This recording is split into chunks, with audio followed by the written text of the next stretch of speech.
രാമ രാമ ഹരേ ഹരേ.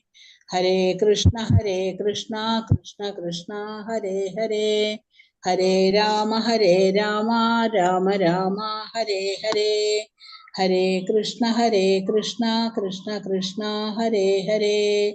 ഹരേ രാമ രാമ രാമ ഹരേ ഹരേ.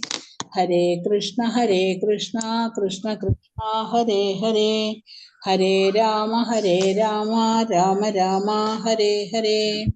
ഹരേ കൃഷ്ണ കൃഷ്ണ കൃഷ്ണ ഹരേ ഹരേ. ഹരേ രാമ രാമ ഹരേ ഹരേ. ഹരേ കൃഷ്ണ കൃഷ്ണ കൃഷ്ണ ഹരേ ഹരേ. ഹരേ രാമ രാമ ഹരേ ഹരേ. ഹരേ കൃഷ്ണ കൃഷ്ണ കൃഷ്ണ ഹരേ ഹരേ. ഹരേ രാമ രാമ ഹരേ ഹരേ. ഹരേ കൃഷ്ണ കൃഷ്ണ ഹരേ ഹരേ. ഹരേ രാമ രാമ ഹരേ ഹരേ. ഹരേ കൃഷ്ണ കൃഷ്ണ കൃഷ്ണ ഹരേ ഹരേ.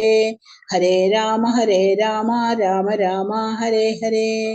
ഹരേ കൃഷ്ണ കൃഷ്ണ കൃഷ്ണ ഹരേ ഹരേ. ഹരേ രാമ രാമ ഹരേ ഹരേ. ഹരേ കൃഷ്ണ കൃഷ്ണ കൃഷ്ണ ഹരേ ഹരേ. ഹരേ രാമ രാമ ഹരേ ഹരേ. ഹരേ കൃഷ്ണ കൃഷ്ണ കൃഷ്ണ ഹരേ ഹരേ. ഹരേ രാമ രാമ ഹരേ ഹരേ.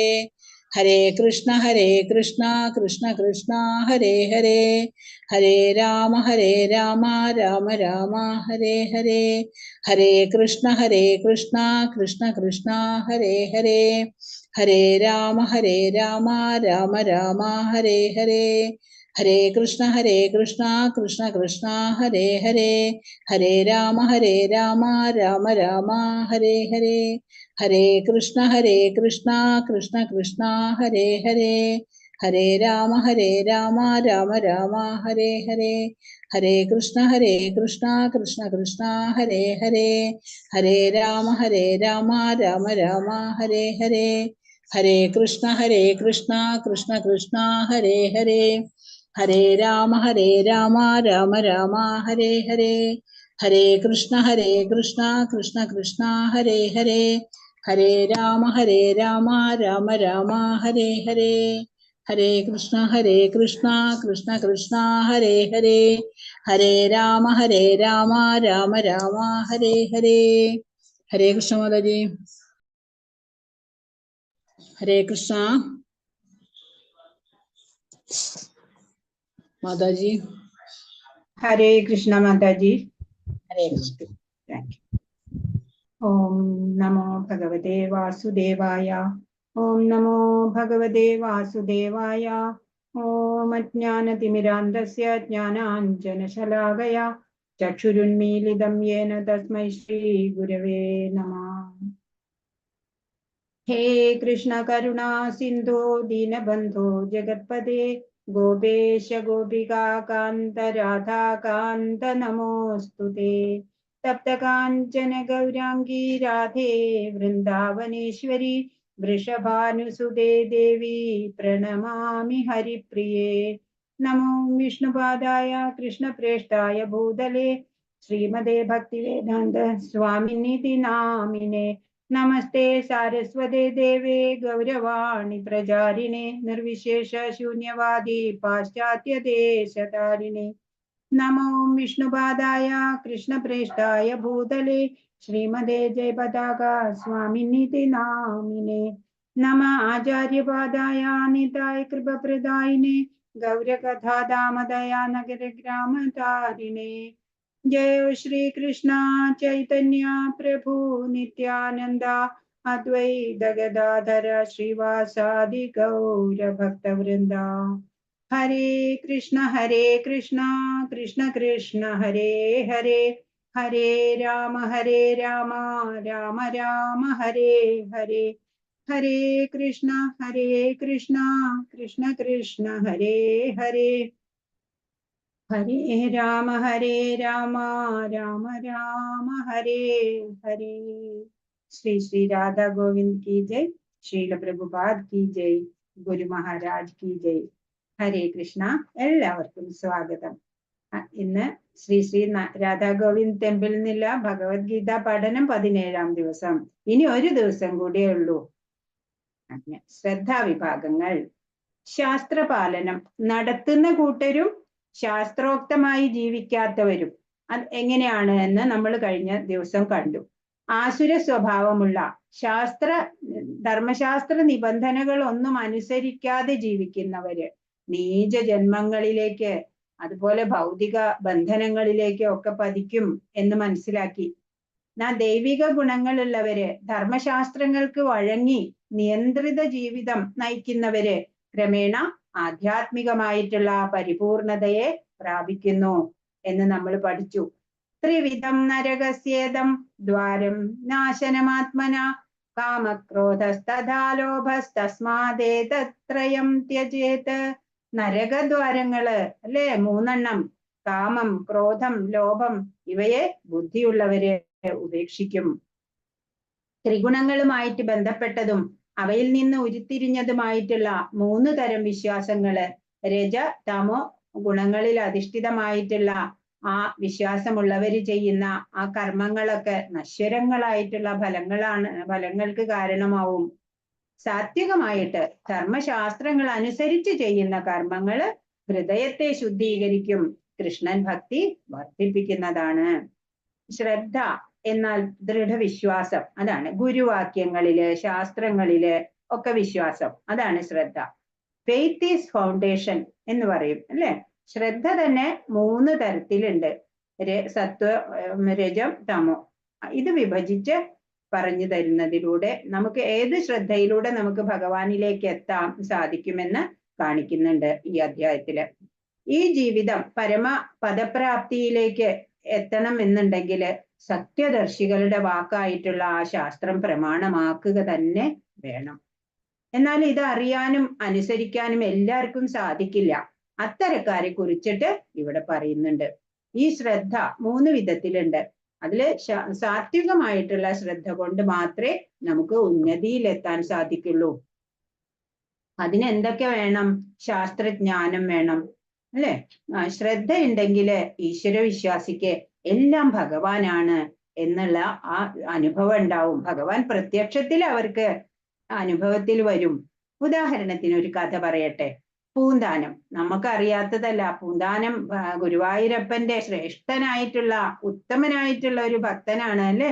പൂന്താനത്തെ കുറിച്ച് എത്ര പറഞ്ഞാലും മതിയാവില്ല. എല്ലാവരും എത്രയോ കേട്ടിരിക്കണോ അല്ലെ. പൂന്താനം ഇല്ലത്ത് നിന്ന് ഗുരുവായൂരപ്പനെ ദർശിക്കാൻ പുറപ്പെടുകയാണ്. വാകച്ചാർത്ത് തൊഴണം, അതാ ഉദ്ദേശം. കയ്യിൽ ഒരു വിളക്ക്, ഒരു ഓലക്കുട, ഇത്രയേ ഉള്ളൂ. പണമൊന്നുമില്ല. കുറെ നടന്നു. രാത്രി കുറച്ച് കൊള്ളക്കാര് മുന്നിൽ വന്നു.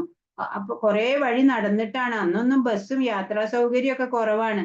അപ്പൊ മുന്നിൽ വന്ന് അവര് വിളക്ക് തട്ടിക്കളഞ്ഞു, കൊട വലിച്ചെറിഞ്ഞു. കയ്യിലുള്ളതൊക്കെ ഇങ്ങോട്ട് എടുക്കൂ എന്ന് പറഞ്ഞു. തരാൻ ആവശ്യപ്പെട്ടു. എന്തെങ്കിലും ഉണ്ടോ കൊടുക്കാൻ?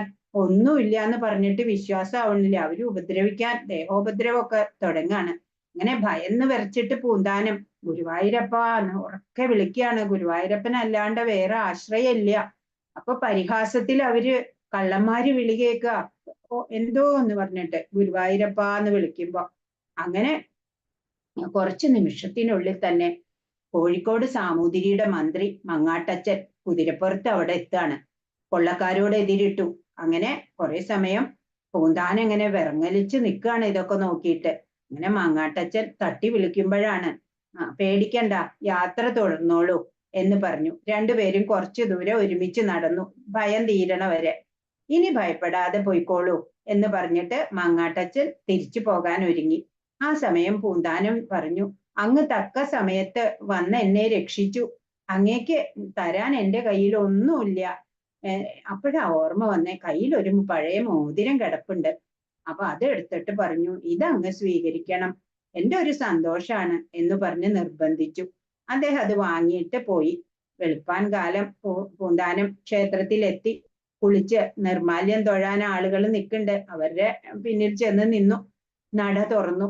ബാലഗോപാലന്റെ രൂപം, മന്ദഹാസം പൊഴിക്കുന്ന മുഖം, രത്ന കിരീടം, മാറില് വനമാല, കയ്യില് പൊന്നോടക്കുഴല്, മഞ്ഞപ്പട്ട്, അരയില് ബാലമുകുന്ദൻ കണ്ട് എല്ലാവർക്കും കൗതുകത്തോടെ ആനന്ദത്തോടെ ഇങ്ങനെ നോക്കി നിൽക്കാണ് ആ സൗന്ദര്യത്തിടമ്പിനെ.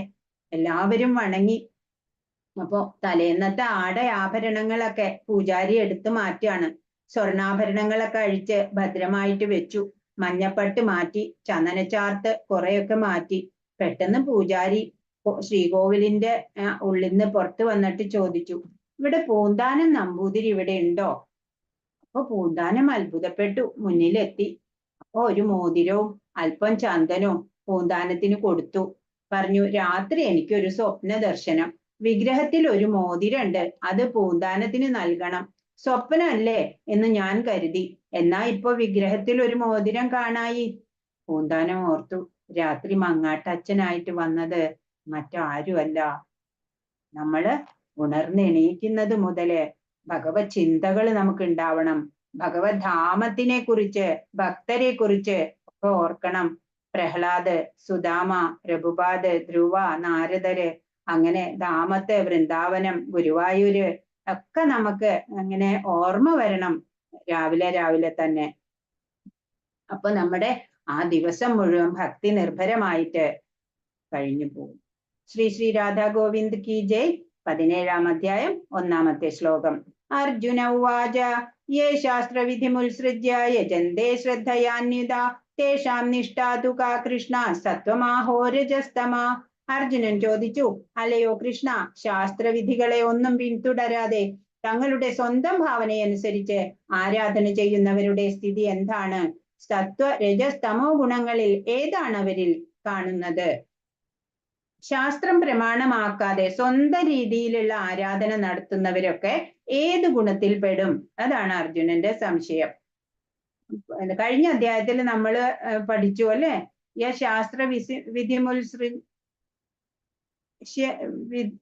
ശാസ്ത്രവിധിമുത്സൃജ്യ വർത്തന്തേ കാമകാരത ന സിദ്ധി മവാപ്നോതി ന സുഖം ന പരാംഗതിം.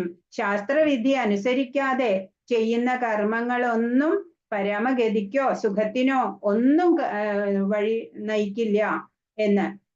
അപ്പോ ശാസ്ത്രവിധി അനുസരിച്ചാൽ മാത്രമാണ് നമുക്ക് സുഖമോ പരമപദ പ്രാപ്തിയോ ലഭ്യമാവുള്ളൂ എന്ന് 16-ാം അധ്യായത്തിൽ പറഞ്ഞു. വേദ പ്രമാണങ്ങളെ പിന്തുടരുന്നവര് ദേവനാണ്, അല്ലാത്തവര് ആസുരികളാണ് എന്ന് കഴിഞ്ഞ അധ്യായത്തിലും. സത്വാനുരൂപ സർവസ്യ ശ്രദ്ധാ ഭവതി ഭാരത ശ്രദ്ധാമയോയം പുരുഷോ യോയത് ശ്രദ്ധ സ ഏവ സ.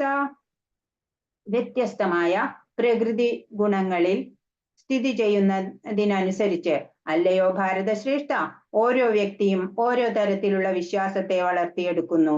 താനാർജിച്ച ഗുണങ്ങൾക്കനുസരിച്ച് ജീവസത്തകളെ ഓരോ പ്രത്യേക വിശ്വാസമുള്ളവരെന്ന് പറയപ്പെടുന്നു. സത്വം, രജസ്, തമസ് 3 ഗുണങ്ങളുണ്ട്. ആ ഗുണങ്ങൾക്കനുസരിച്ചിട്ടാണ് ഓരോ വ്യക്തിയും ഓരോ തരത്തിലുള്ള വിശ്വാസങ്ങളെ വളർത്തിയെടുക്കുന്നത്. ചിലവരുടെ വിശ്വാസം സാത്വികമായിരിക്കും, ചിലവരുടെ രാജസികമായിരിക്കും, ചിലരുടെ താമസമായിരിക്കും. ശാസ്ത്രോക്ത നിയമങ്ങളും നിബന്ധനകളും അറിഞ്ഞിട്ടും അലസത മൂലം അവയെ അനുസരിക്കാതിരിക്കുന്നത് ഭൗതിക പ്രകൃതിയുടെ ത്രിഗുണങ്ങളുടെ പ്രഭാവം കൊണ്ടാണ്. ഭൗതിക പ്രകൃതിയുമായിട്ട് ബന്ധപ്പെട്ടിരിക്കുന്നത് കൊണ്ട് ത്രിഗുണ സംസർഗം അനുസരിച്ച് വിവിധ രീതിയിലുള്ള മനോഭാവങ്ങള് ജീവാത്മാവിന് ഉണ്ടാവുകയാണ്. ആധ്യാത്മിക ആചാര്യനെ ആശ്രയിക്കണം നമ്മൾ. ഉയർന്ന ഗുണത്തിലേക്ക് നമ്മൾ സ്വയം പരിശ്രമിച്ച് വരണം. 4-ാമത്തെ ശ്ലോകം. യജന്തേ സാത്വികാ ദേവാൻ യക്ഷരക്ഷാംസി രാജസ പ്രേതാൻ ഭൂതഗുണാംശ്ചാന്യേ യജന്തേ താമസാ ജനാഃ. സാത്വികരായ ജനങ്ങൾ ദേവന്മാരെയും രാജസ സ്വഭാവികൾ അസുരന്മാരെയും തമോ ഗുണപ്രധാനികൾ ഭൂതപ്രേതങ്ങളെയും ആരാധിക്കുന്നു. ഇവിടെ കാണിച്ചത് പിക്ചറും അതന്നെയാണ് പറയണേ. ഒരാളുടെ ആർജിത സ്വഭാവത്തിനെ ആശ്രയിച്ചിട്ട് പ്രത്യേകമായിട്ടൊരു വിശ്വാസം ഓരോരുത്തർക്കും ഉണ്ടാവുകയാണ്. സാത്വികമാവാം, രാജസമാവാം, താമസമാവാം. അത് ഓരോ ജീവനും മൗലികമായിട്ട് പരമപുരുഷന്റെ വിഭിന്ന അംശങ്ങളാണ് നമ്മൾ പഠിച്ചു. 15-ാം അധ്യായത്തില് പറയുന്നുണ്ട്. അതിനാ വ്യക്തി മൗലികമായിട്ട് പ്രകൃതി ഗുണങ്ങൾക്ക് അതീതരാണ്. ആ ഭഗവാന്റെ അംശമായത് കൊണ്ട് തന്നെ ഭഗവാന്റെ ഗുണങ്ങളൊക്കെ നമ്മിലും ഉണ്ട്. പരമപുരുഷനുമായിട്ടുള്ള ആ ബന്ധം മറന്നിട്ട് ഭൗതിക പ്രകൃതിയോട് ഇണങ്ങിയിട്ടാണ് നടക്കുമ്പോഴാണ് നമ്മൾ ത്രിഗുണത്തിന് അധീനരാകുന്നത്.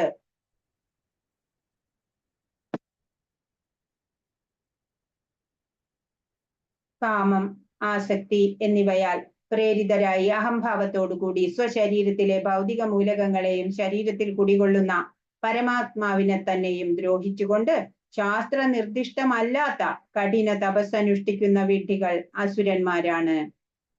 അവരെ അചേതസകൾ എന്നാണ് പറയാ. അപക്വ ബുദ്ധികളാണ് അത്തരക്കാര്. സാധാരണ മനസ്ഥിതിയുള്ളവര് വൈദിക ആജ്ഞകൾ അനുസരിച്ചിട്ട് ഉള്ള കാര്യങ്ങളാണ് ചെയ്യുക. ആസുര സ്വഭാവികള് അങ്ങനെയല്ല ചെയ്യുക. അതുകൊണ്ട് അവർക്ക് അധപ്പതനം തന്നെ ഉണ്ടാവുള്ളൂ. ഇവിടെ കാണിച്ചിരിക്കുന്ന ഓരോ തപസ് ഇതൊന്നും ശരിക്കുള്ള ഒരു മെഡിറ്റേഷൻ ഒന്നല്ല, ആസുരിക രീതിയിലുള്ള മെഡിറ്റേഷൻ ഒക്കെയാണ് ഈ തരത്തിലുള്ളത്. നാരദ ഭക്തി സൂത്രം അധ്യായം 2 ഭാഗം 1 പറയുന്നുണ്ട്, ഈശ്വരസ്യാപ്യഭിമാന ദ്വേഷിത്വാ ദൈന്യപ്രിയത്വാച. അഹന്തയില് ഭഗവാനുള്ള ദേഷ്യം, വിനയത്തിൽ ഇഷ്ടം, അഹങ്കാരവും ഗർവവും ഇല്ലാതെ ഒരു വിനയാന്വിതനായ ഭക്തനെ ഈശ്വരൻ സഹായിക്കും. അതായത് ഭഗവാന് അഹന്തയുള്ളവരെ ഒരിക്കലും ക്ഷമിക്കില്ല. അവരുടെ അടുത്ത് വിനയമുള്ളവരുടെ അടുത്തോ ഭഗവാന് വളരെ ഇഷ്ടമാണ്. അഹങ്കാരോ ഗർവോ ഒന്നും ഇല്ലാതെ നമ്മള് വിനയാന്വിതരായിട്ട് ഭഗവത് സേവനത്തിൽ മുഴുക. അപ്പോഴാണ് ഭഗവാന് പ്രിയരാവുക. 7ാമത്തെ ശ്ലോകം. ഇനി ആഹാരം, തപസ്, യജ്ഞങ്ങള്, ദാനം ഇവയുടെയൊക്കെ സാത്വിക രീതിയിലുള്ളത്, രാജസ രീതികള്, താമസ രീതികള്, അതിനെയൊക്കെ ഇങ്ങനെ വിവരിച്ച് ഭഗവാൻ പറയാണ്. ആഹാരസ്ത്വപി സർവസ്യ ത്രിവിധോ ഭവതി പ്രിയ യജ്ഞസ്തപസ്തഥാ ദാനം തേഷാം ഭേദമിമം ശൃണു. മനുഷ്യർക്ക് ഭക്ഷണ വിഷയത്തിൽ പോലും ഇഷ്ടാനിഷ്ടങ്ങൾ ഭൗതിക പ്രകൃതിയുടെ ത്രിഗുണങ്ങൾ അനുസരിച്ചായിരിക്കും. യജ്ഞങ്ങൾ, തപസ്, ദാനം എന്നിവയുടെ കാര്യത്തിലും അങ്ങനെ തന്നെ. ഇവയുടെ വ്യത്യാസങ്ങളെ പറ്റി കേട്ടുകൊള്ളുക. അപ്പൊ ത്രിഗുണങ്ങളുടെ ഏറ്റക്കുറച്ചില് അനുസരിച്ചിട്ട് ഭക്ഷണത്തിന്റെ കാര്യത്തിലും യജ്ഞം, ദാനം, തപസ് എന്നിവയുടെ കാര്യത്തിലും വ്യത്യാസമുണ്ടാവും. സത്വരജ തമോ ഗുണങ്ങളിലുള്ള പ്രത്യേകതകളെ പറ്റിയിട്ടൊക്കെ പറഞ്ഞു തരുന്നു, ഭഗവാൻ പറഞ്ഞു തരാണ്. ആദ്യമായിട്ട് സാത്വിക ആഹാരം എങ്ങനെയാണ് നോക്കാം. ആയുസ്സത്വബലാരോഗ്യ സുഖപ്രീതി വിവർധന രസ്യ സ്നിഗ്ധ സ്ഥിര ഹൃദയ ആഹാര സാത്വിക പ്രിയ. ദീർഘായുസ്സും നിലനിൽപ്പിനെ തന്നെ ശുദ്ധീകരിക്കുന്നതും ബലം നൽകുന്നതും ആരോഗ്യത്തെയും സന്തുഷ്ടിയെയും സംതൃപ്തിയെയും വളർത്തുന്നതും രസവത്തും പ്രീതികരവും സ്നിഗ്ധവും ആസ്വാദ്യവുമായ ആഹാരമായിരിക്കും സാത്വിക സ്വഭാവികൾക്ക് ഇഷ്ടം. അപ്പോ ഫ്രഷ് ഫ്രൂട്ട്സ്, അതുപോലെ vegetables, milk and milk products അതൊക്കെ സാത്വിക ആഹാരത്തിൽ വരും. ഈ ഒരു കഥ പറയാം. പുരി ജഗന്നാഥന്റെ നമ്മൾ പറഞ്ഞു പുരുഷോത്തമ ധാമമാണ് പുരി ക്ഷേത്രം. അവിടെ അടുക്കളയില് ഒരു പാണ്ഡകളാണ് അവിടെ നൈവേദ്യമൊക്കെ തയ്യാറാക്കുന്നത്. ഒരു പാണ്ഡയുണ്ട് ഭക്തനായിട്ടുള്ള. അപ്പൊ അദ്ദേഹം ബാക്കി വരുന്ന ആട്ട, പഞ്ചസാര, നെയ്യൊക്കെ ഉപയോഗിച്ചിട്ട് ഭഗവാൻ ഒരു നിവേദ്യം അദ്ദേഹത്തിന്റെ വക സ്പെഷ്യൽ ആയിട്ട് ഉണ്ടാക്കും. എന്നിട്ട് അത് ശ്രീലകത്തൊന്നും കൊണ്ടുപോകാൻ അനുവാദമില്ല. പുറത്തൊരു ആൽച്ചുവട്ടിൽ വെച്ചിട്ട് ഭഗവാനെ സങ്കല്പിച്ചുകൊണ്ട് നിവേദിക്കും. അപ്പൊ മന്ത്രങ്ങളൊന്നും അങ്ങനെ ചൊല്ലാറില്ല. ഇത് പൂജാരി അറിഞ്ഞു. അപ്പൊ വേദമന്ത്രങ്ങളൊന്നും ഇല്ലാതെ നിവേദിച്ചു എന്നൊക്കെ പറഞ്ഞ് കംപ്ലൈന്റ് രാജാവിനോട് പറഞ്ഞു. രാജാവ് അപ്പോ ഇദ്ദേഹത്തിനെ ശിക്ഷിച്ചു. ഇനി മേലാൽ ഈ അടുക്കളയിൽ കയറാൻ പാടില്ല. അങ്ങനെ രാജാവിന് സ്വപ്ന ദർശനം ഉണ്ടായി. ഭഗവാൻ പറഞ്ഞു, എനിക്ക് ആ പാണ്ഡ ഉണ്ടാക്കുന്ന ആ നിവേദ്യമാണ് എനിക്ക് കൂടുതൽ ഇഷ്ടം എന്ന്. അപ്പൊ ഇന്നും അതേ രീതിയിലുള്ള നിവേദ്യം അവിടെ സമർപ്പിച്ചു വരികയാണ് എന്ന്. അപ്പൊ നമ്മള് ഭഗവാന് നമ്മുടെ വീട്ടിൽ എന്താണോ പരിശുദ്ധമായിട്ടുള്ള വസ്തു, ഇപ്പൊ ഫ്രൂട്ട്സ്, പാല്, ഇതൊക്കെ നമുക്ക് ഭഗവാന് നിവേദിക്കാം അല്ലെ. സാധിക്കുമെങ്കിൽ സാത്വികമായിട്ട് ആഹാരം തയ്യാറാക്കിയിട്ടും ഭഗവാന് സമർപ്പിക്കാം. അപ്പൊ പ്രത്യേക പാത്രം വേണം ഭഗവാന്. നമ്മൾ ഉപയോഗിക്കുന്ന പാത്രമല്ല. നമ്മുടെ വീട്ടില് മുഖ്യ അതിഥികളൊക്കെ പ്രധാനപ്പെട്ടവരൊക്കെ വരുമ്പോ നമ്മൾ പ്രത്യേക പാത്രത്തിലൊക്കെ കൊടുക്കും അല്ലെ. ഭഗവാനൊക്കെ അതിലും ഉന്നതനായിട്ടുള്ള ആ ഒരു അതിഥിയാണ് നമ്മുടെ. അപ്പൊ ഏറ്റവും നല്ല പാത്രത്തില്, സാധിക്കുമെങ്കിൽ വെള്ളിയിലോ ഒക്കെ ഉണ്ടാക്കാം. ഏതായാലും മതി. ഭഗവാന് സെപ്പറേറ്റ് ഒരു പാത്രം വെച്ചേക്കണം. അതിൽ കൊടുത്ത് ഭഗവാന് നിവേദിച്ചു കഴിഞ്ഞാൽ അത് തിരിച്ച് വേറെ പാത്രത്തിലാക്കി അപ്പൊ തന്നെ അത് കഴുകി അവിടെ വെച്ചേക്കണം. അങ്ങനെ എപ്പോഴും ഭഗവാനുള്ളത് സ്പെഷ്യല്. എന്ത് നല്ല സാധനങ്ങളായിരിക്കണം ഭഗവാൻ എല്ലാം സമർപ്പിക്കേണ്ടത്. പ്രസാദേ സർവ്വദുഃഖാനാം ഹാനി എന്നാണ്. അപ്പൊ ഭഗവാൻ കഴിച്ചതിന്റെ ആ ബാക്കി നമ്മൾ പ്രസാദമായിട്ട് കഴിക്കുമ്പോ പിന്നെ നമുക്ക് ദുഃഖമില്ല. ദുഃഖം മാറാണെന്നുള്ളതാണ് എല്ലാവർക്കും ആവശ്യം, അല്ലെ? 9-ാം അധ്യായത്തിൽ നമ്മൾ പഠിച്ചു, പത്രം പുഷ്പം ഫലം തോയം യോമേ ഭക്തിയാ പ്രയച്ഛതി തദഹം ഭക്തിബദ്ധം സ്നാമി പ്രയതാത്മനെ. അത് പഠിച്ചു. എന്താ ഭക്തിയോടുകൂടി, സ്നേഹത്തോടും ഭക്തിയോടും കൂടി എന്ത് നിസ്സാര വസ്തു ആയാലും ഭഗവാനായിക്കൊണ്ട് നിവേദിച്ചാൽ മതി. പിന്നെ ശബരിയുടെ കഥ നമുക്കറിയാം. എങ്ങനെയാണ് ശ്രീരാമചന്ദ്രപ്രഭു ദർശനം തരും എന്ന് പറഞ്ഞ് കാത്ത് എത്രയോ വർഷങ്ങൾ കാത്തിരിക്കുകയാണ്. എന്നും വീടൊക്കെ അടിച്ച് വൃത്തിയായി അലങ്കരിച്ച് അതുപോലെ ഭഗവാന് വേണ്ടിയിട്ട് പഴങ്ങളൊക്കെ ശേഖരിച്ച് വെക്കും. അവസാനം ലക്ഷ്മണനും ശ്രീരാമചന്ദ്രപ്രഭുവും കൂടെ വരികയാണ്. വരുമ്പോ എന്താ ചെയ്യണ്ടേ ആശ്ചര്യം കൊണ്ട് അറിയണില്ല. എന്നിട്ട് ഫ്രൂട്ട്സ് ഒക്കെ പറിച്ചു വെച്ചിട്ടുണ്ടായിരുന്നു. അതൊക്കെ എടുത്ത് കടിച്ചു നോക്കും. പുളിക്കുന്നതാണെങ്കിൽ വലിച്ചെറിയും, മധുരമുള്ളതാണെങ്കിൽ ഭഗവാന് കൊടുക്കും. അങ്ങനെയായിരുന്നു അന്ന്. ഭഗവാൻ അത് സ്വാദോടെ വാങ്ങി കഴിച്ചു. അതുപോലെ തന്നെയാണ് വിതുരപത്നിയും ചെയ്തത്, അല്ലെ? അങ്ങനെ പെട്ടെന്ന് ഭഗവാനെ കണ്ടിട്ട് ഉണ്ടായ ആ ഭാവത്തില് പഴത്തിന് പകരം പഴത്തൊലി ഭഗവാന് കൊടുത്തു, അല്ലെ? ഭഗവാൻ അതും സ്വീകരിച്ചു. ആ ഭാവമാണ് ഭാവഗ്രാഹി ജനാർദ്ദനൻ, ഭാവമാണ് നോക്കിയത്. അതുപോലെ ഇത് നമ്മള് ഇസ്കോൺ ടെമ്പിളിലൊക്കെ ഇങ്ങനെയാണ് ഫുഡ് ഉണ്ടാക്കിയിട്ട് ഒരു തുളസിയില വെച്ചിട്ട് ഭഗവാന് സമർപ്പിക്കണം. അതാണ് ഭഗവാന് ഇഷ്ടം. കയ്പ്, പുളിപ്പ്, ഉപ്പുരസം, കടുത്ത ചൂട്, എരിവ്, വരൾച്ച എന്നിവ കൂടുതലുള്ള ആഹാര പദാർത്ഥങ്ങളെ രാജസ സ്വഭാവികൾ ഇഷ്ടപ്പെടുന്നു. ഇത്തരം ഭക്ഷ്യങ്ങൾ ദുഃഖത്തിനും രോഗങ്ങൾക്കും വഴിയൊരുക്കുന്നവയാണ്. ഇവിടെ ഒരാൾ കണ്ടോ, തീ കത്തണ പാൻ. അത് ഇവിടെയൊക്കെ കണ്ടിട്ടുണ്ട്, ബോംബെയിലൊക്കെ ഉണ്ട് അത്. അങ്ങനെ തീയോടുകൂടി വായിൽ വെച്ച് കൊടുക്കും പാൻ. അതുപോലെ കണ്ടോ, എരിവൊക്കെ കൂടുതലുള്ള ചൂട് കൂടുതലുള്ളത് ഒക്കെ കണ്ടോ.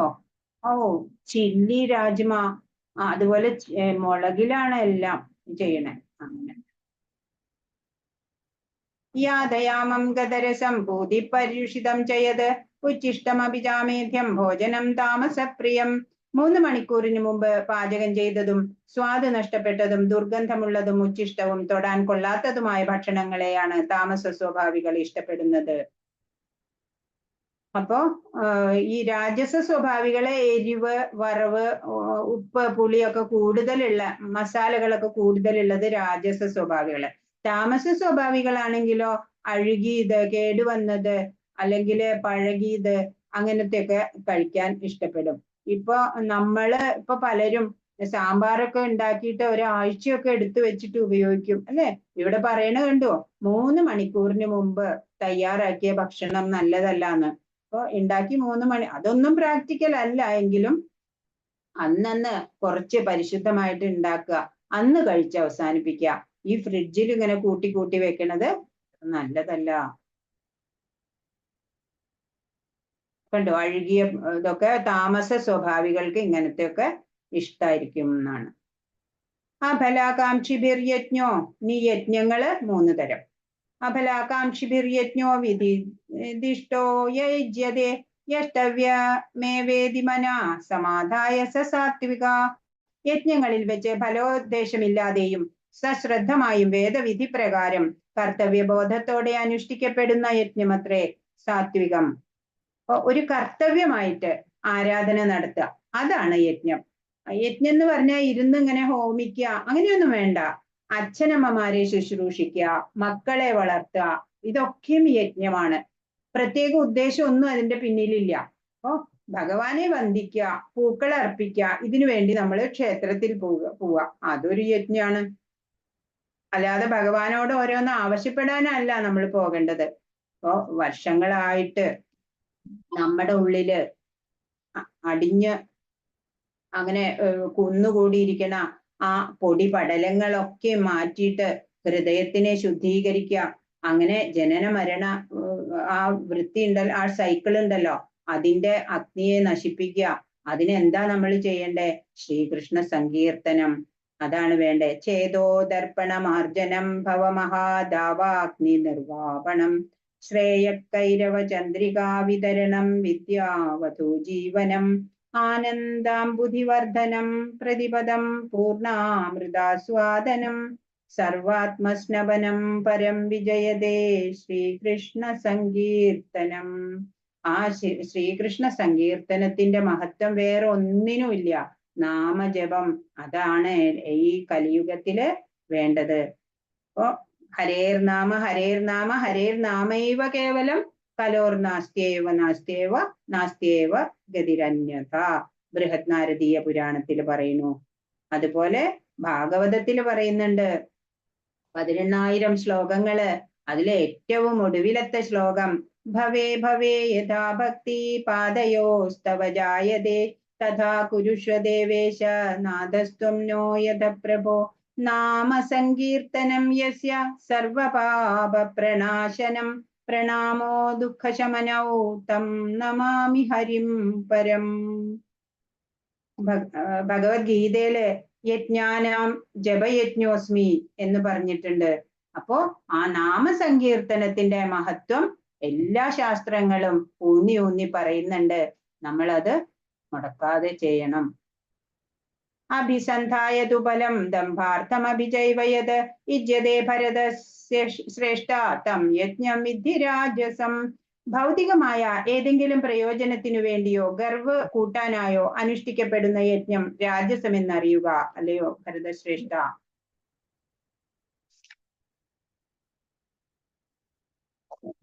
പേരും പ്രശസ്തിക്കൊക്കെ വേണ്ടിയിട്ടൊന്നും ചെയ്യണത് നല്ലതല്ല. അതൊക്കെ രാജസ വിഭാഗത്തിലാണ് പെടുക. വിധിഹീനമസൃഷ്ടാന്നം മന്ത്രഹീനമദക്ഷിണം ശ്രദ്ധാവിരഹിതം യജ്ഞം താമസം പരിചക്ഷതേ.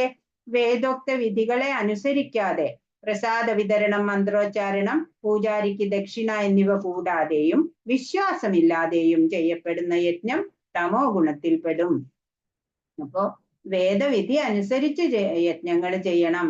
അതിൽ മന്ത്രോച്ചാരണം വേണ്ട വിധത്തിൽ ഉണ്ടാവണം. വന്ന ഭക്തർക്കൊക്കെ പ്രസാദ വിതരണം, പൂജാരിക്ക് ദക്ഷിണ, അങ്ങനെ ആചാരം രീതികളൊക്കെ ശരിയായിട്ട് ചെയ്ത് അനുഷ്ഠിക്കപ്പെടുന്നത് മാത്രമാണ് സാത്വികമാവുള്ളൂ. അല്ലാത്തത് അതിന്റെ നേർ വിപരീതമാണ്. അത് താമസ വകുപ്പിലാണ് പെടുക. ദേവദ്വിജ ഗുരു പ്രാജ്ഞ പൂജനം ശൗചമാർജവം ബ്രഹ്മചര്യമഹിംസാ ച ശാരീരം തപ ഉച്യതേ. തപസ്. പരമപുരുഷൻ, ബ്രാഹ്മണൻ, ആധ്യാത്മികാചാര്യൻ, മാതാപിതാക്കൾ തുടങ്ങിയ ഉന്നതർ എന്നിവരെ ആരാധിക്കൽ, ദേഹശുദ്ധി, ലാളിത്യം, ബ്രഹ്മചര്യം, അഹിംസ എന്നിവയെ ശാരീരികമായ തപസ് എന്ന് പറയുന്നു. ജീവിതം പൂർണ്ണവും സഫലവുമാക്കുന്നതിന് 3 മാർഗം പറയുന്നുണ്ട്.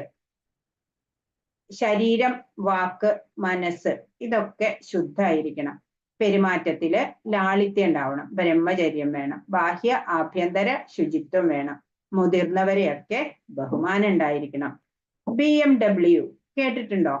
കാറല്ല. ബോഡി, മൈൻഡ്, വേർഡ്സ് ഇതൊക്കെ നല്ലതായിരിക്കണം. എന്നാലാണ് നമുക്ക് ഭക്തിയില് ഉയരാൻ സാധിക്കുള്ളൂ.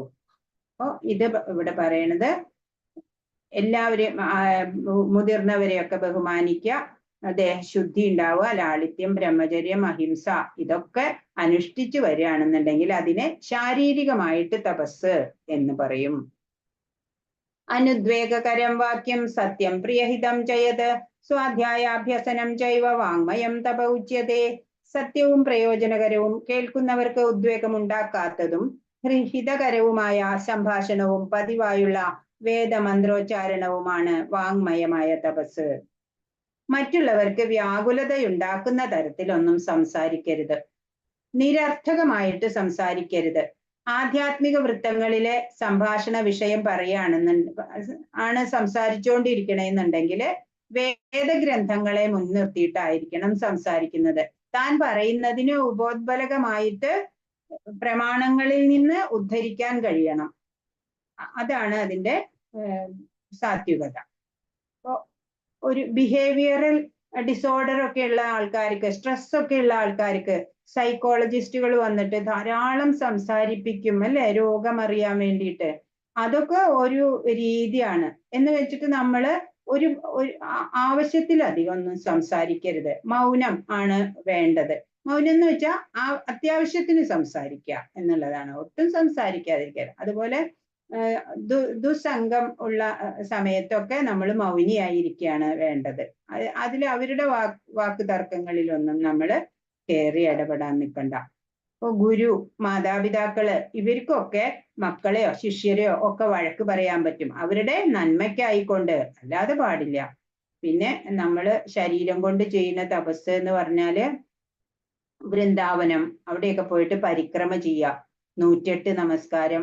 ഈ അവിടെയൊക്കെയുള്ള ഭക്തരുടെ കാര്യം പറഞ്ഞാല് അവിടെ വൃന്ദാവനത്തിലൊക്കെ 108 പ്രാവശ്യമൊക്കെ അവര് നമസ്കരിക്കുക.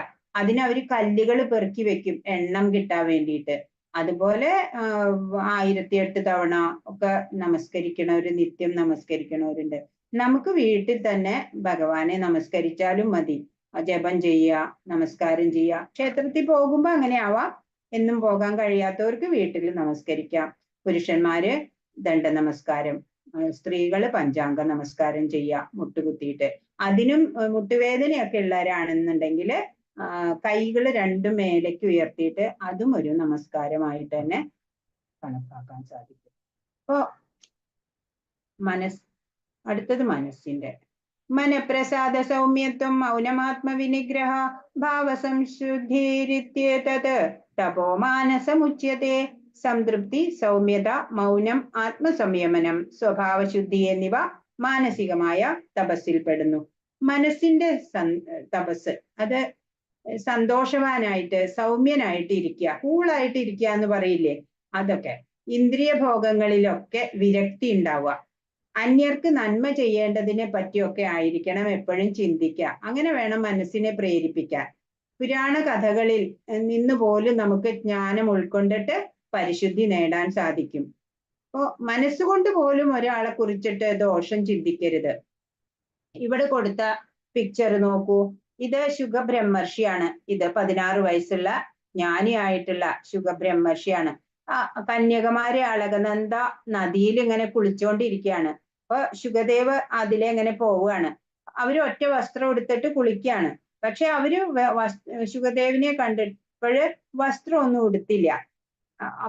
അത് കഴിഞ്ഞിട്ട് പിന്നാലെ മകനെ അന്വേഷിച്ചിട്ട് വ്യാസദേവൻ വരുന്നുണ്ട്. ഇവിടെ കാണുന്നില്ലേ, വ്യാസദേവൻ, പിതാവായിട്ട് ഉള്ള വ്യാസദേവൻ വരുന്നുണ്ട്. അത് കണ്ടപ്പോ ഈ കന്യകമാരൊക്കെ വസ്ത്രമൊക്കെ ഉടുത്തു. എന്താ കാരണം ചോദിച്ചപ്പോ ശുഗദേവൻ എന്ന് പറഞ്ഞാല് ആരിലും വ്യത്യാസമില്ല, സ്ത്രീ പുരുഷ ഭേദമില്ല, അത്രയും ജ്ഞാനിയാണ്. വ്യാസദേവനാണെങ്കിൽ ഗൃഹസ്ഥനാണ് അല്ലേ, അതുകൊണ്ടാണ് അങ്ങനെ. ഇപ്പൊ ഈ ശുഗബ്രഹ്മർഷിയുടെ ആവിർഭാവം എങ്ങനെയാണ് എന്ന് നമുക്കൊന്ന് നോക്കാം. രാധാറാണിക്ക് 2 തത്തകള്, ശാരി, ശുഗം. ഇപ്പൊ വൃന്ദാവനത്തിലെ ഏറ്റവും നല്ല ഉദ്യാനം, കൃഷ്ണനും രാധയ്ക്കും ദിവസവും കളിയാടാനായിട്ട് ഏതാണ് ഏറ്റവും നല്ല ഉദ്യാനെന്ന് കണ്ടെത്തി കൊടുക്കുന്നതാണ് ഇവരുടെ ജോലി. ശാരി, ശുഗം എന്നുള്ള തത്തകൾ പോയിട്ട് ഏത് ഗാർഡനിലാണോ നല്ല നല്ല ഫ്ലവേഴ്സ് ഉള്ളത്, നല്ല നല്ല പഴങ്ങളൊക്കെ ഉള്ളത് എന്ന് അവര് ആദ്യം തന്നെ പോയിട്ട് അതൊക്കെ നോക്കി കണ്ടുവരും. എന്നിട്ട് പിന്നെ സഖിമാരാണ് ആ ഗാർഡനൊക്കെ പോയി അലങ്കരിക്കുക. അങ്ങനെ രാധാറാണിയും ശ്രീകൃഷ്ണനും കൂടെ അവിടെ കളിയാടുക. അങ്ങനെയാണ് ഓരോ ദിവസവും ചെയ്യണത്. അപ്പൊ രാധാറാണി ഇവരെ അനുഗ്രഹിച്ചു, ഈ ശുഗനെ, എന്നുള്ള തത്തെ. നീ എവിടെ ഭാഗവതം പറയുന്നുണ്ടോ അവിടെയൊക്കെ നീ ഭാഗവതം കേൾക്കാൻ നിനക്ക് സാധിക്കും എന്ന് പറഞ്ഞു. അപ്പോ രാധാകൃഷ്ണന്മാര് ഭൂമിയിൽ ജനിച്ചുല്ലോ, ഭഗവാൻ മനുഷ്യ അവതാരത്തിൽ വന്നു, രാധാറാണിയും വന്നു, അപ്പോഴ് തത്തയും വന്നു. അങ്ങനെ എവിടെ നീ ഭാഗവതം കേൾക്കാൻ സാധിക്കും എന്ന് പറഞ്ഞിട്ട് ഭൂമിയിൽ അവിടെ ഇവിടെയൊക്കെ തെരഞ്ഞപ്പോ കൈലാസത്തില് ശിവൻ പാർവതി ദേവിക്ക് ഭാഗവതം പറഞ്ഞു കൊടുക്കുകയാണ്. അപ്പൊ അതിന്റെ അടുത്ത് ചെന്നിരുന്നു. അപ്പൊ പരമശിവൻ ഇങ്ങനെ കഥ പറയുമ്പോ പാർവതീദേവി മൂളിക്കൊണ്ടിരിക്കുകയാണ്. കുറെ കഴിഞ്ഞപ്പോ പാർവതീദേവി ഉറങ്ങിപ്പോയി. അതറിഞ്ഞിട്ട് പരമശിവൻ ഈ കഥ നിർത്തിയാലോ എന്ന് പേടിച്ചിട്ട് ഈ തത്ത മൂളാൻ തുടങ്ങി, പാർവതീദേവി മൂളുന്ന പോലെ. അങ്ങനെ കുറെ കഴിഞ്ഞപ്പോ ശിവന് ഇത് മനസ്സിലായി. അങ്ങനെ പാർവതീദേവി അല്ല മൂളണത് എന്ന് തത്തയെ കൊല്ലാൻ വേണ്ടി പിറകെ ഓടി. തത്ത പറന്ന് ഇങ്ങനെ ബദ്രീനാഥിലെത്തി. അവിടെ വ്യാസദേവനും ധർമ്മപത്നിയായിട്ടുള്ള വാടികയ്ക്ക് ഭാഗവതം പറഞ്ഞു കൊടുക്കാണ്. കഥകളും ഭഗവാന്റെ കാര്യങ്ങളൊക്കെ കേട്ടിട്ട് അത്ഭുതത്തോടു കൂടി വായ കുറച്ച് തുറന്നു വെച്ചിട്ടാണ് ഇരിക്കണം. ദേവിയുടെ വായിലേക്ക് ശുഗൻ കയറി വയറ്റിലെത്തി. ശിവൻ അന്വേഷിച്ചു വന്നപ്പോഴോ ഇതാണ് സംഭവം. അങ്ങനെ വ്യാസദേവൻ പറഞ്ഞു, ഭാഗവതമൊക്കെ പറയുന്നവർക്ക് കോപം പാടില്ല എന്ന് പറഞ്ഞിട്ട് ശിവൻ തിരിച്ചു പോയി. അങ്ങനെ ഈ ശുഗൻ 16 വർഷം ഗർഭത്തിൽ കിടന്നു എന്നാ പറയണേ, വന്നില്ല പുറത്തേക്ക്.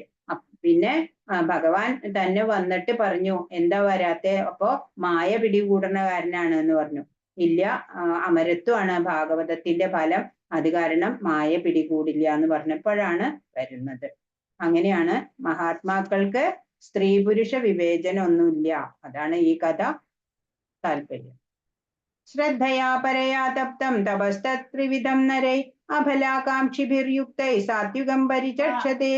ഈ 3 വിധം തപസ്സും ആധ്യാത്മിക വിശ്വാസത്തോടെയും ഭൗതിക നേട്ടങ്ങളെ ആഗ്രഹിക്കാതെയും പരമപുരുഷന് വേണ്ടി മാത്രം അനുഷ്ഠിച്ചു പോന്നാൽ സാത്വികം എന്ന് പറയാം.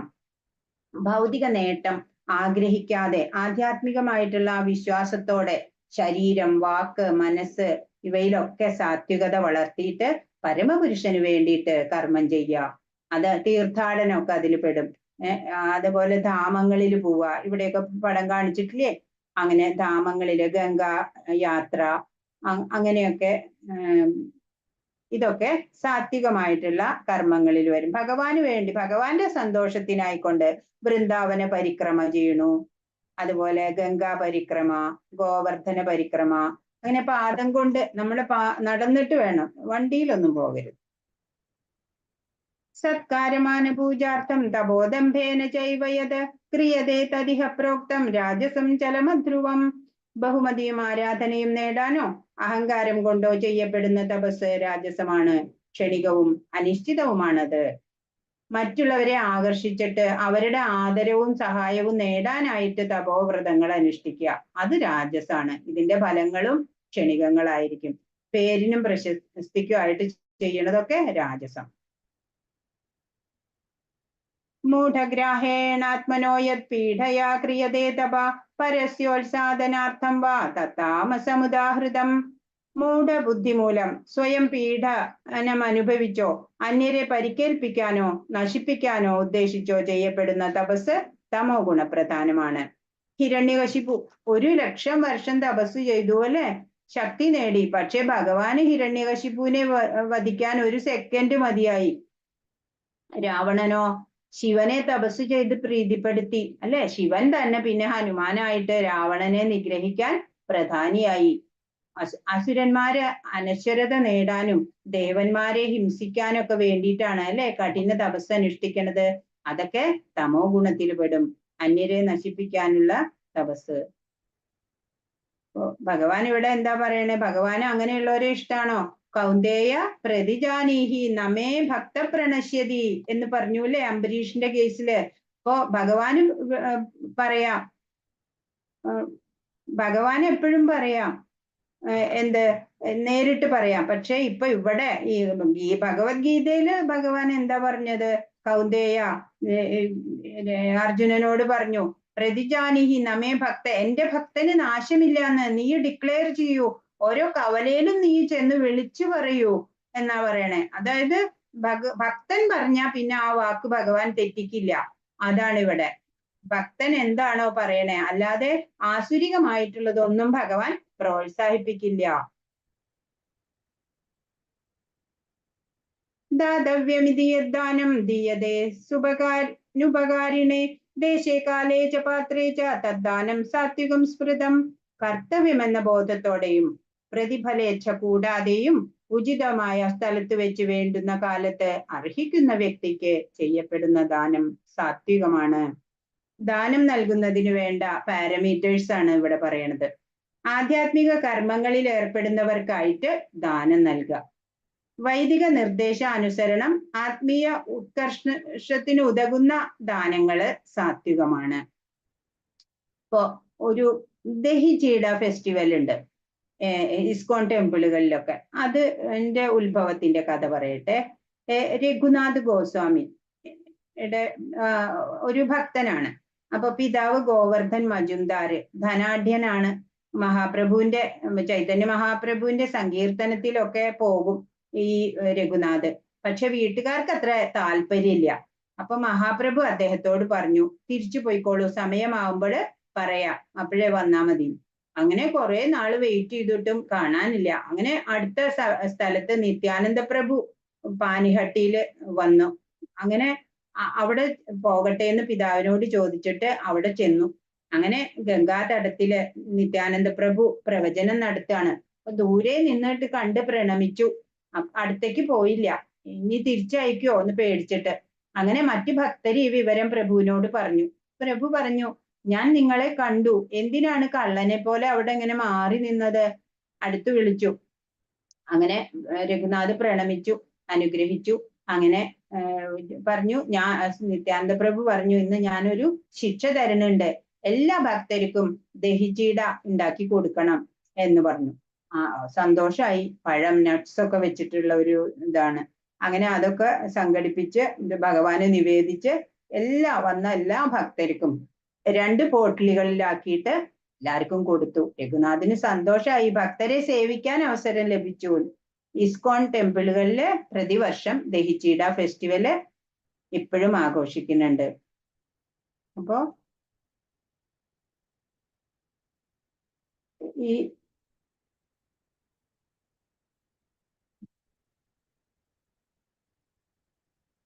പ്രഭുപാദ് പറയണ ദാനം എന്ന് പറഞ്ഞാല് അത് ഭഗവത്ഗീത ജ്ഞാനം, അതാണ്. അന്നദാനം മഹാദാനം എന്നൊക്കെയാണ് പറയാ അല്ലെ. പക്ഷെ അതിനെക്കാട്ടും ഉയർന്നതാണ് ജ്ഞാനദാനം. അത് ശാശ്വതാണ്, ആത്മാവ് രക്ഷപ്പെടും. അപ്പോ അതല്ലേ ഏറ്റവും നല്ലത്. ഭക്ഷണമൊക്കെ എന്ന് പറഞ്ഞാൽ 3 മണിക്കൂർ സമയത്തേക്കേ ഉള്ളൂ. പക്ഷെ ഇത് ശാശ്വതമായിട്ടുള്ളതാണ് ജ്ഞാനദാനം. അതാണ് ശ്രേഷ്ഠമായിട്ടുള്ളത്. അതാണ് ഇവിടെ ബുക്സ് ഒക്കെ വിതരണം, ബുക്ക് ഡിസ്ട്രിബ്യൂഷൻ ഒക്കെ വളരെ നല്ലതാണ്. അതുപോലെ നമുക്ക് ഭഗവാനെ കുറിച്ച് എന്താണ് നമുക്ക് അറിയണത്, അത് മറ്റുള്ളവർക്ക് പറഞ്ഞു കൊടുക്കണം. ഇവിടെ നന്ദ മഹാരാജ ശ്രീകൃഷ്ണന്റെ ജന്മോത്സവം ആഘോഷിക്കുകയാണ്. വലിയ ആഘോഷമായിട്ടാണ് അല്ലേ. കുട്ടികളില്ലാതിരുന്നു. എന്നിട്ട് ഈ നന്ദ മഹാരാജാവിന് ഉണ്ണി പിറന്നു എന്ന് പറഞ്ഞിട്ട് ഗോപികമാരും ഗോപന്മാരും ഒക്കെ നല്ല നല്ല പുതുവസ്ത്രങ്ങളൊക്കെ ഉടുത്തിട്ട് ഈ ഉണ്ണിയെ കാണാൻ വന്നിരിക്കുകയാണ്. അപ്പൊ നന്ദഗോപരാണെങ്കിലോ എല്ലാവർക്കും സ്വർണം, പട്ടുവസ്ത്രങ്ങള്, പണം എല്ലാം നിറയെ ദാനം കൊടുക്കുകയാണ്. ഇതാണ് കാണുന്നത് ഇവിടെ ഭഗവാന്റെ ജന്മോത്സവം.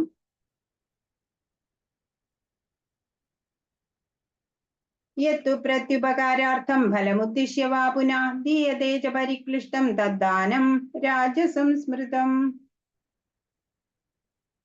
ഏതെങ്കിലും ഫലം ഉദ്ദേശിച്ചുകൊണ്ടോ പ്രത്യുപകാരം പ്രതീക്ഷിച്ചോ പൂർണ്ണ സമ്മതമില്ലാതെയോ നൽകപ്പെടുന്ന ദാനം രാജസമാണ്. സ്വർഗത്തിലേക്ക് ഉയർത്തപ്പെടും എന്ന് പ്രതീക്ഷിച്ചിട്ട് മനസ്സില്ലാ മനസ്സോടെ എനിക്ക് നല്ലത് വരും എന്നൊക്കെ പറഞ്ഞിട്ട് ചെയ്യുന്ന അത് അങ്ങനെ ഫലോദ്ദേശത്തോടെ ചെയ്യുന്ന ആ ദാനം രാജസാണ്. ഇന്നത്തെ കാലത്ത് ഫോട്ടോ എടുത്ത് സോഷ്യൽ മീഡിയയിൽ ഇടും. ഇവിടെ പടം കാണിച്ചിരിക്കണുണ്ടോ? എന്തെങ്കിലും കൊടുക്കുമ്പോഴത്തേക്കും അതെല്ലാവരും അറിയണം അല്ലെ. സെലിബ്രിറ്റികളൊക്കെ ഇങ്ങനെ ചെയ്യുകയാണെന്നുണ്ടെങ്കിൽ നല്ലതാണ്. കാരണം മറ്റുള്ളവർക്ക് അത് അനുകരിക്കാൻ സാധിക്കും. അവരും അങ്ങനെ ചെയ്യുന്നുണ്ട്, ഞാനും അങ്ങനെ ചെയ്യട്ടെ എന്ന് തോന്നും. അദേശകാലേ യദ്ദാനമപാത്രേഭ്യശ്ച ദീയതേ അസത്കൃതമവജ്ഞാതം തത്താമസമുദാഹൃതം. ഉചിതമല്ലാത്ത കാലത്തും അവിശുദ്ധമായ സ്ഥലത്തും അനർഹരായവർക്കും നൽകപ്പെടുന്ന ദാനവും ആദരം കൂടാതെയോ അവജ്ഞയോടെയോ നൽകപ്പെടുന്നതും താമസം എന്ന് പറയപ്പെടുന്നു. ലഹരിപാനത്തിനോ ചൂതുകളിക്കോ ഒക്കെ വേണ്ടിയിട്ട് ദാനം ചെയ്യാൻ പാടില്ല. ദാനാർഹന് അശ്രദ്ധമായിട്ട് അവഗണനയോടെയോ ഒക്കെ ദാനം നൽകിയാൽ അത് താമസമായിട്ടുള്ള ഗ്രൂപ്പിൽ വരും. സൃഷ്ടിയുടെ ആരംഭം മുതൽക്കേ പരമമായ നിരപേക്ഷ തത്വത്തെ സൂചിപ്പിക്കാൻ വേണ്ടി ഉപയോഗിച്ചിരുന്ന 3 വാക്കുകളാണ് ഓം, തത്, സത് എന്നിവ. പ്രതീകാത്മകങ്ങളായ ഈ വാക്കുകൾ വേദോച്ചാരണത്തിലും യജ്ഞാനുഷ്ഠാനങ്ങളിലും ബ്രാഹ്മണൻ പരമപുരുഷന്റെ തൃപ്തിക്കു വേണ്ടി ഉരുവിട്ടു പോന്നു. ഓം തത് സത്, you are the absolute truth എന്നാണ് അതിന്റെ അർത്ഥം. പ്രപഞ്ചത്തിന്റെ ആ ബേസ് സൗണ്ടാണ് പ്രണവം എന്ന് പറയുന്നത്. ആ ഒരു ആധ്യാത്മിക സ്പന്ദനാണത്. സത്വഗുണത്തിൽപ്പെട്ടത് ആണ് എങ്കിൽ പോലും യജ്ഞം, ദാനം, തപസ്, അന്നം ഇതൊക്കെ പ്രകൃതിയുടെ ഗുണദോഷങ്ങളാലെ മാലിന്യം പൂണ്ടതായിരിക്കും. അപ്പൊ ആ പരമ തത്വത്തെ മനസ്സിലാക്കിയിട്ട് ഓം തത് സത് എന്നുള്ള ആ വേദ സൂക്തം ചൊല്ലിയിട്ട് സമർപ്പിക്കുകയാണെങ്കിൽ ആധ്യാത്മിക പുരോഗതി ഉണ്ടാവും, എല്ലാ പാപത്തിൽ നിന്നും മുക്തരാവും എന്നാണ് പറയണത്. അതുകൊണ്ട് വൈദിക നിയന്ത്രണം അനുസരിച്ച് യജ്ഞദാന തപസ്സുകൾ അനുഷ്ഠിക്കുന്ന അതീന്ദ്രിയവാദികൾ പരമപുരുഷനെ പ്രാപിക്കുന്നതിനായി എപ്പോഴും ഓം എന്ന വാക്കോടുകൂടിയാണ് എല്ലാം ആരംഭിക്കുന്നത്. വിഷ്ണുവിന്റെ പാദകമലം പരമമായിട്ടുള്ള ആ ഭക്തിയുടെ വേദിയാണ്.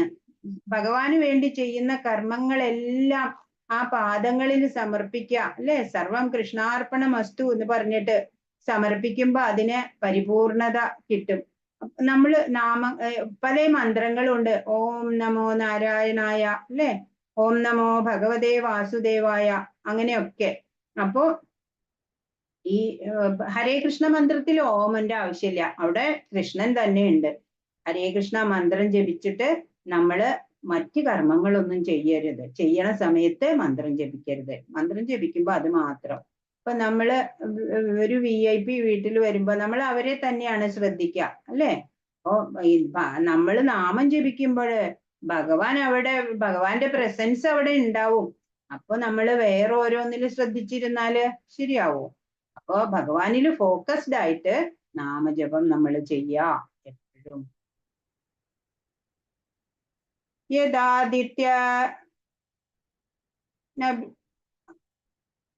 ആദിത്യനഭിസന്ധായ ഫലം യജ്ഞതപക്രിയാദാനക്രിയാശ്ച വിവിധ ക്രിയന്തേ മോക്ഷകാംക്ഷിഭി.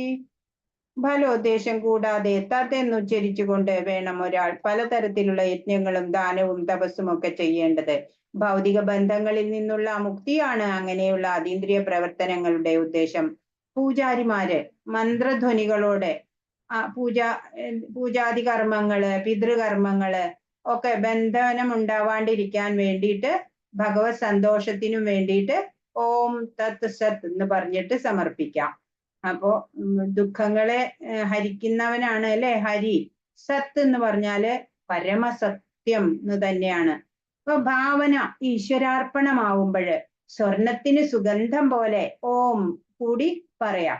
വിശിഷ്ടമാണ് ഈ ഓങ്കാരം ഉറക്കെ ഉച്ചരിച്ചു കൊണ്ടുള്ള കർമ്മങ്ങളെല്ലാമേ.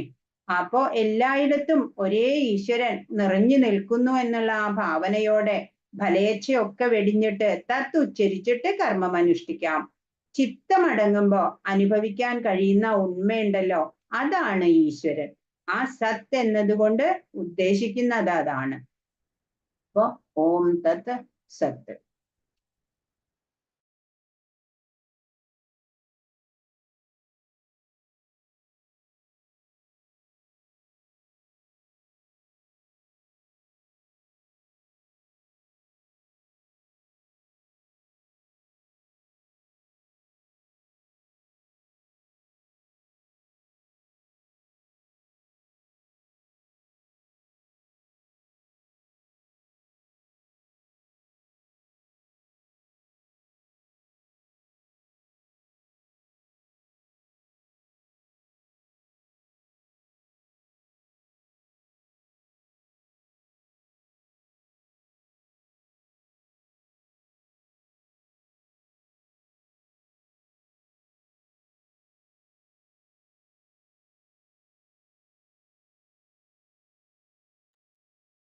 ഹരേ കൃഷ്ണ.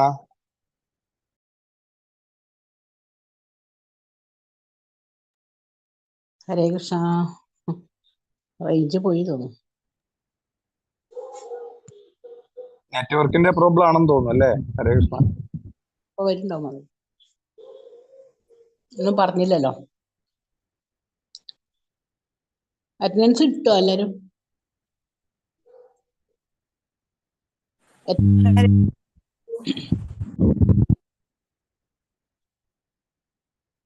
അറ്റൻഡൻസ് മാർക്ക് ചെയ്തോളൂ എല്ലാരും കേട്ടോ.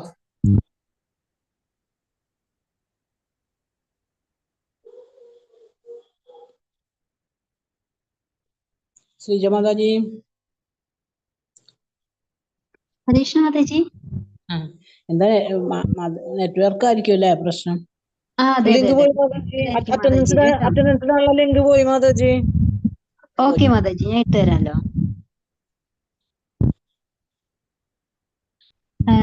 ഞാൻ നോക്കട്ടെ മാതാജി. മാതാജി ഇതുവരെയും കേറിയിട്ടില്ലല്ലോ.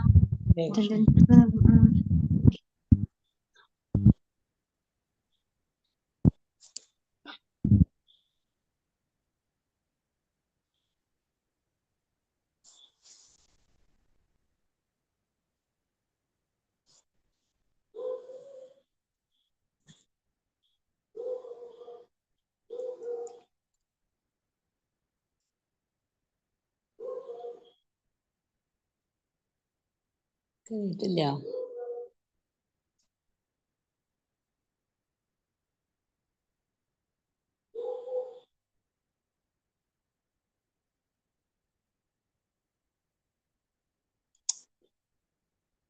ശ്രീജ മാതാജി.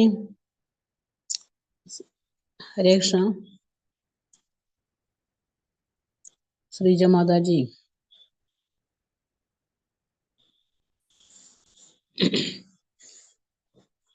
ശ്രീജ മാതാജി.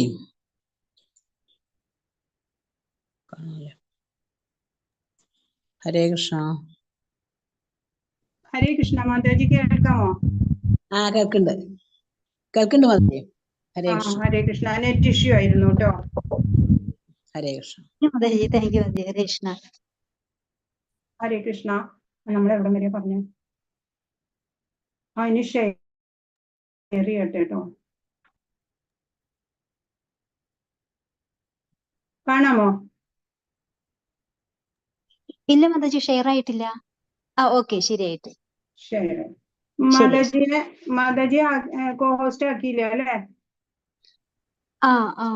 ഞാൻ ഇച്ചിരി വൈകിയായിരുന്നില്ല കേറാനായിട്ട്. കുഴപ്പമില്ല മാതാജി.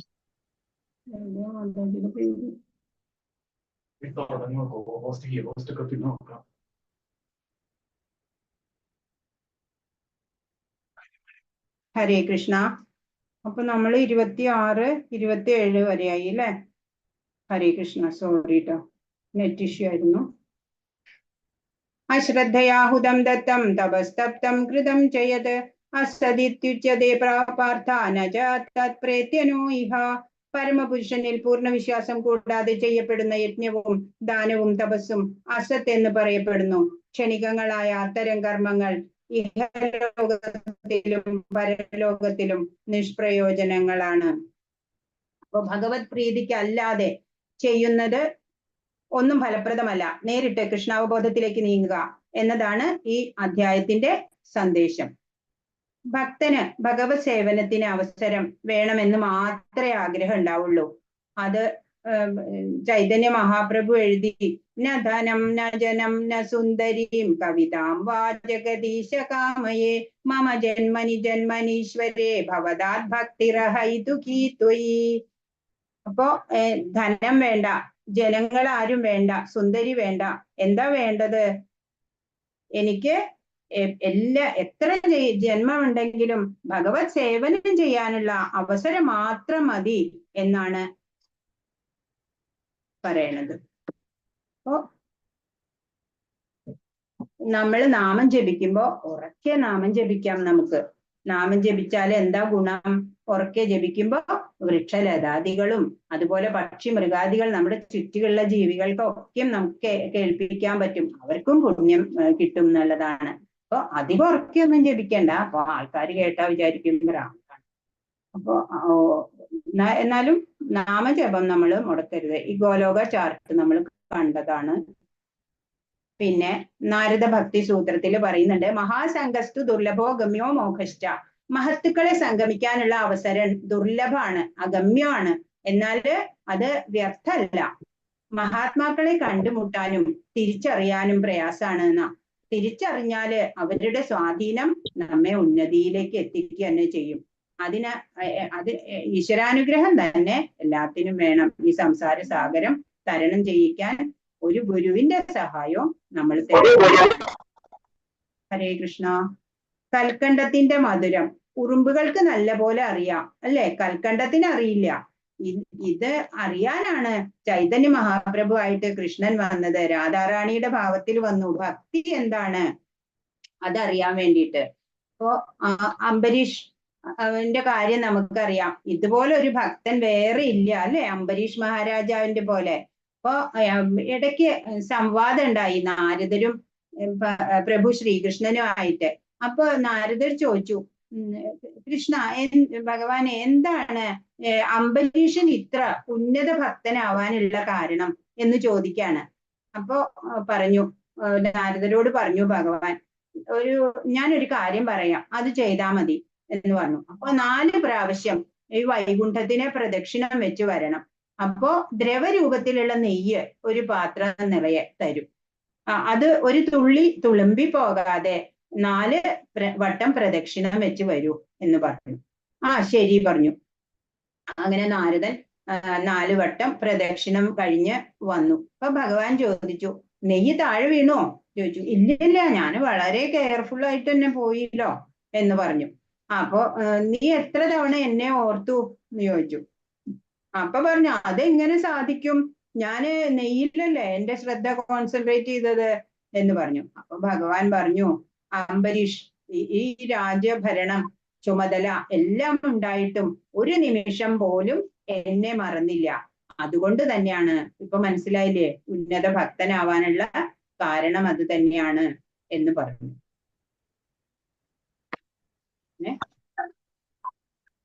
നേരത്തെ കഴിഞ്ഞോ? അപ്പോ കുറച്ച് കാര്യങ്ങൾ പറയാനുള്ളത് എന്താണ്, ഇനി ഇപ്പോ മാല ജപിക്കണം എല്ലാവരും.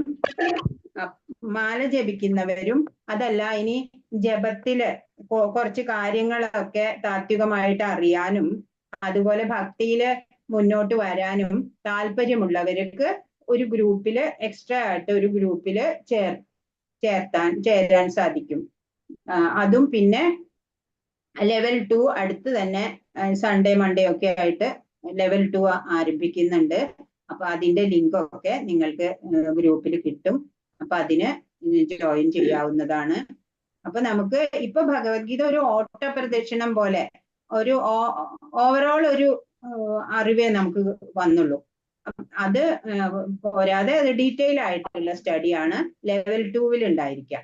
അത് നിങ്ങൾ ജോയിൻ ചെയ്യുക. അങ്ങനെ ഭക്തിയിൽ കുറച്ചും കൂടി മുന്നോട്ട് പോവാനായിട്ട് മറ്റൊരു ഗ്രൂപ്പില് കൃഷ്ണാവബോധം ഒരു വഴികാട്ടി എന്നൊക്കെയുള്ള പ്രഭുപാദിന്റെ ബുക്സ് ഒക്കെ വെച്ചിട്ട് അതിന് അനുസൃതമായിട്ട് ഉള്ള രീതിയിൽ ക്ലാസ്സുകൾ ഉണ്ടായിരിക്കും. അപ്പൊ അതിൽ ജോയിൻ ചെയ്യേണ്ടവർക്ക് അതിൽ ചെയ്യാം. എല്ലാം സൗജന്യമായിട്ടാണ് ക്ലാസ്സുകൾ ഉണ്ടാവുക. എല്ലാം ഭഗവാനുള്ള സേവനമായിട്ടാണ് ഇസ്കോൺ നടത്തുന്നത്. ഈ സംഘടന തന്നെ ഭഗവാനായിട്ട് നിലകൊള്ളുന്നതാണ്. കൂടുതൽ പേരെ ഭഗവാനിലേക്ക്, ഭഗവാൻ ആരാണെന്ന് എല്ലാവരും മനസ്സിലാക്കിയിരിക്കണം. അതാണ് നമ്മുടെ ഉദ്ദേശം. അപ്പോ അതിനു വേണ്ടിയിട്ട് എല്ലാവരും കൂടുതൽ ഇപ്പൊ നിങ്ങള് പുണ്യാത്മാക്കളായതുകൊണ്ട് നിങ്ങൾക്ക് ഭഗവത്ഗീത എന്താണ് എന്ന് മനസ്സിലാക്കാൻ നിങ്ങൾക്ക് ഒരു ഇച്ഛ തോന്നി. അത് ഭഗവാൻ തോന്നിച്ചത് തന്നെയായിരിക്കും. അങ്ങനെ വന്നു നിങ്ങൾക്ക് കുറച്ച് എന്തെങ്കിലും ഒക്കെ മനസ്സിലായിട്ടുണ്ടാവും എന്ന് വിചാരിക്കുന്നു. അപ്പോ ഇനി നാളത്തെ ക്ലാസ് നമ്മുടെ ലാസ്റ്റ് ലെസൺ ആണ്. അതില് നമ്മുടെ ഇപ്പൊ ഇതുവരെ പഠിച്ച അധ്യായങ്ങളുടെ ഒക്കെ ഒരു രത്ന ചുരുക്കമായിട്ടാണ് 18ാം അധ്യായം ഉള്ളത്. അപ്പോ ഇപ്പൊ ഇത്രയും നിങ്ങൾ പഠിച്ച, ഇപ്പൊ നിങ്ങൾക്ക് ചെറിയൊരു വ്യത്യാസമൊക്കെ ട്രാൻസ്ഫോർമേഷൻ ഒക്കെ നിങ്ങളുടെ ഉള്ളിൽ ഉണ്ടായിട്ടുണ്ടാവും എന്ന് കരുതുന്നു. അപ്പൊ എന്തെങ്കിലും കുറച്ചെങ്കിലും നമ്മുടെ വീട്ടിലുള്ളവർക്കോ എല്ലാവർക്കും പറഞ്ഞു കൊടുക്കുക. അവരെയും ഭക്തിയിലേക്ക് വരാൻ വേണ്ടിയിട്ട് പ്രോത്സാഹനം കൊടുക്കുക. പിന്നെ അതുപോലെ സേവനങ്ങൾ എന്തെങ്കിലും ഭഗവാനായിട്ട് സേവനങ്ങൾ എന്തെങ്കിലും ചെയ്യാം നിങ്ങൾക്ക് ഭഗവത്ഗീത വാങ്ങിക്കൊടുക്കാം. അതല്ലെങ്കിൽ അടുത്ത ഭഗവത്ഗീത ക്ലാസ്സസ് ഇവിടെ തുടങ്ങുന്നതിൽ ജോയിൻ ചെയ്യാൻ വേണ്ടിയിട്ട് അവരെ പ്രേരിപ്പിക്കാം. അങ്ങനെ നിങ്ങളാലാവുന്ന എന്തെങ്കിലും സേവനം നിങ്ങൾക്ക് ചെയ്യാം. പിന്നെ പ്രഭു നിങ്ങൾ എല്ലാവരെയും ഇൻവൈറ്റ് ചെയ്തിട്ടുണ്ടായിരുന്നു. ഓഗസ്റ്റ് 19 ഇനോഗ്രേഷൻ ആണ്. വലിയ ടെമ്പിൾ അവിടെ പണി നടന്നുകൊണ്ടിരിക്കുകയാണ്. അതിന്റെ ഉദ്ഘാടനമാണ്, പ്രതിഷ്ഠയൊക്കെ നടക്കുന്നത് 19-ാം തീയതി, ഓഗസ്റ്റ് 19-ാം തീയതി ആണ്. അതിനെല്ലാവരും അവിടേക്ക് വരണം എന്ന് പറഞ്ഞിട്ടുണ്ട്. പിന്നെന്താണ്, പിന്നെ നിങ്ങൾക്ക് എന്തെങ്കിലും സജഷൻസ് ഉണ്ടെങ്കിൽ എല്ലാം തുറന്നു പറയണം. പിന്നെ എന്തെങ്കിലും മനസ്സിലായോ എന്തോ അറിയില്ല, വ്യക്തമാക്കാൻ പരിശ്രമിച്ചു ഞാൻ കഴിയുന്നത്ര. വ്യക്തമായ എത്രത്തോളം വിജയിച്ചു എന്നറിയില്ല. നാളെയും കൂടെ നമുക്ക് ക്ലാസ് ഉണ്ട്. ഹരേ കൃഷ്ണ കൃഷ്ണ കൃഷ്ണ ഹരേ ഹരേ, ഹരേ രാമ രാമ രാമ ഹരേ ഹരേ. വാഞ്ചാകൽപതരുഭ്യശ്ച കൃപാ സിന്ധുഭ്യേവ ച പതിതാനാം പാവനേഭ്യോ വൈഷ്ണവേഭ്യോ നമോ നമഃ. അനന്തകോടി വൈഷ്ണവ വൃന്ദ കി ജയ്, ശ്രീല പ്രഭുപാദ് കി ജയ്, ഗുരു മഹാരാജ് കി ജയ്. ഹരേ കൃഷ്ണ. എന്തെങ്കിലും ചോദ്യങ്ങളോ സംശയങ്ങളോ ഉണ്ടെങ്കിൽ? ഹരേ കൃഷ്ണ മാതാജി. ഹരേ കൃഷ്ണ. മാതാജി പ്രണാം മാതാജി. ഇപ്പൊ നമ്മുടെ ഗ്രൂപ്പിൽ ഇപ്പൊ ചാറ്റ് ബോക്സിൽ ഒരു മാതാജി ഗ്രൂപ്പിൽ ആദ്യമായിട്ട് കയറിയതാണ്. അപ്പൊ ഒന്ന് ഗ്രൂപ്പിൽ ചേർക്കുമോ എന്ന് ചോദിച്ചിട്ടുണ്ട്. പക്ഷെ നമ്മുടെ ക്ലാസ് നാളെയും കൂടെ അവസാനിക്കുകയാണ്. അപ്പൊ അടുത്ത മാസം തുടങ്ങുന്നുണ്ട് കേട്ടോ, 18 ദിവസത്തെ ഭഗവത്ഗീത ക്ലാസ് തുടങ്ങുന്നുണ്ട്. അപ്പൊ ഏതെങ്കിലും അഡ്മിന്മാരെ കോണ്ടാക്ട് ചെയ്ത് കഴിഞ്ഞാൽ, അല്ലെങ്കിൽ ഈ ഗ്രൂപ്പിൽ ആരോടെങ്കിലും ആയിട്ട് ഒരു കണക്ഷൻ വന്നു കഴിഞ്ഞാൽ അപ്പൊ അത് ആ ലിങ്ക് കിട്ടും. തീർച്ചയായിട്ടും നമുക്ക് ജോയിൻ ചെയ്യാം. ഹരേ കൃഷ്ണ മാതാജി. ഹരേ കൃഷ്ണ. കിഡ്സ് ലെവൽ അവരെ മകളെ കിഡ്സ് ലെവലിലുണ്ട്. ഓ ഓ അപ്പൊ നമുക്ക് എന്തായാലും കുഴപ്പമുണ്ടാവില്ല. അപ്പൊ അതിന്റെ അത് നോട്ടിഫിക്കേഷൻ ഒക്കെ കിട്ടൂലോ. കേറിക്കോട്ടെ. ആ ഓക്കെ മാതാജി. മാതാജി. അപ്പൊ അടുത്ത ബാച്ചിൽ ജോയിൻ ചെയ്താലും മതി. ക്ലാസ്സിൽ വേണമെങ്കിൽ കേറാലോ, കുഴപ്പമില്ല. നാളെ ശ്ലോകം ചൊല്ലാൻ, കീർത്തനം അല്ല വിവർത്തനം പറയാനും പേര് തരൂ. 4 പേരുണ്ടെങ്കിൽ നന്നായിരുന്നു അല്ലേ മാതാജി? പകുതി വെച്ച് നമുക്ക് കൊടുക്കായിരുന്നു. അതെ, നാളെ വലിയ അധ്യായാണ്. അപ്പൊ ഒരു 7:30 സാവിത്രി മാതാജി എന്ന് തുടങ്ങാറ്. 78 ശ്ലോകം അല്ലേ? 7:15 തുടങ്ങണം അല്ലേ? അതെ. അപ്പൊ ഒരു പകുതി വെച്ച് നമുക്ക് 2 പേർക്ക് 4 പേർക്കായിട്ട് കൊടുക്കാം. അതെ.